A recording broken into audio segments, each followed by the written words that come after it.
우리는 왜 삼성전자를 9만 원에 사두고는 펜트하우스에서 구조대를 기다리는 걸까요? 그때 살 걸, 지난달에 팔 걸. 우리는 왜 껄무새가 될 수밖에 없는 걸까요? 우리의 뇌에 답이 있습니다. 제가 질문을 하나 준비했습니다. 중국 황하강의 길이는 몇 킬로미터일까요?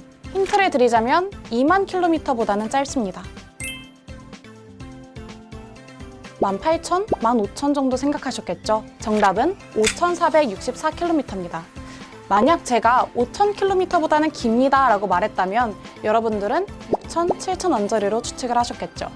가장 먼저 접한 숫자 때문에 합리적인 결정을 내리지 못하는 현상, 이것을 앵커링 효과라고 부르는데요. 앵커는 우리말로 닻을 의미합니다. 닻을 내린 배는 그 주변만 맴돌 수밖에 없는 것처럼 가장 먼저 들은 숫자에 우리의 사고가 고정되는 바람에 그 이후의 판단은 그 숫자를 기준으로 하게 된다는 거죠.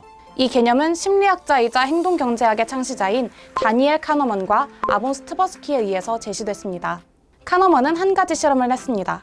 피실험자들에게 1부터 100까지 숫자가 적힌 숫자판을 돌리게 한 뒤에 유엔에 가입한 아프리카 국가의 비율은 얼마나 될까요? 라는 질문을 던졌는데요. 사실 숫자판은 10 아니면 65에만 멈추도록 설계되어 있었습니다. 피실험자들은 숫자판을 돌려서 나온 숫자를 기준으로 답을 했다고 합니다. 10이라는 숫자가 나온 사람들의 응답 평균은 25%였고 65라는 숫자가 나온 사람들은 평균적으로 45%라고 답을 했습니다. 즉, 숫자판에서 나온 숫자는 유엔과 아무런 관련이 없는데도 숫자판의 숫자를 판단 근거로 사용을 한 거죠. 인간은 본능적으로 자신의 경험을 바탕으로 의사결정을 하기 때문입니다. 이런 현상은 주식시장에서도 똑같이 적용됩니다. 10,000원에 산 주식이 30,000원까지 올랐을 때 투자자들은 생각하죠. 지금까지 잘 올랐는데 더 오를 수 있을 거야. 그 30,000원짜리 주식이 다시 15,000원까지 떨어져도 투자자는 여전히 쉽게 팔지 못합니다. 여전히 30,000원이라는 그 앵커에 갇혀버리기 때문이죠. 반대로 그 주가가 5,000원까지 떨어졌더라도 10,000원이라는 최초 매입 단가가 기억에 남아있기 때문에 본전까지 기다리거나 아니면 무모하게 물타기를 하기도 합니다. 많은 투자자들이 이 매수 단가를 보유 혹은 매도의 판단 근거로 삼습니다. 하지만 잘 생각해보면 개인의 매수 단가는 전혀 중요한 문제가 아닙니다. 내가 얼마에 샀든 오를 기업은 오르고 떨어질 기업은 떨어지죠.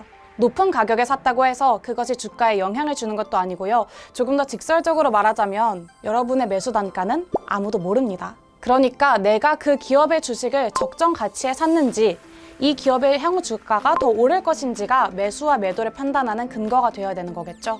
삼성전자가 고점 대비 10%나 떨어졌다고 해서 바로 손절매할 필요가 없습니다. 떨어진 가격이 현재 회사의 가치와 비교해서 저렴하다면 계속 보유하면 되는 거니까요. 카카오가 여전히 매력적이라면 액면 분할 이전 가격 기준으로 50만 원을 돌파했더라도 30만 원일 때 살 걸 이렇게 후회하는 게 아니라 매수 버튼을 눌러야 하는 게 맞습니다.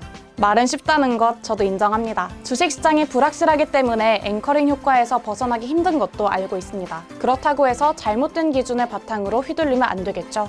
내가 잘 모르는 것, 불확실한 것에 대한 판단을 내릴 때 이 앵커링 효과가 적용된다고 하잖아요. 그렇다면 내가 잘 알고 또 확실한 기준을 갖고 있는 것이라면 해결되지 않을까요? 기업의 실적과 가치를 고려했을 때 이 기업의 현재 주가가 적절한지를 판단하는 거죠. 과거의 주가가 아니라요. 주가 수익 비율 PER, 주가 순자산 비율 PBR, 또 영업이익처럼 주식의 적정 가격을 산정할 때 사용되는 여러 지표들에 우리가 주목해야 되는 이유입니다. 새로운 정보를 받아들이는 것도 앵커링 효과를 이겨낼 수 있는 방법이라고 하는데요. 최초로 습득한 정보에 매몰되지 않고 다양한 정보를 수집하는 거죠. 주식 뇌피셜 두 번째 주제는 앵커링 효과로 잡아봤는데 어떠셨나요? 사람과 사람이 거래하기 때문에 주식시장에서는 이 심리가 큰 영향을 끼칠 수밖에 없습니다. 주코노미 TV의 새 코너 주식 뇌피셜이 투자 심리를 짚어드리겠습니다.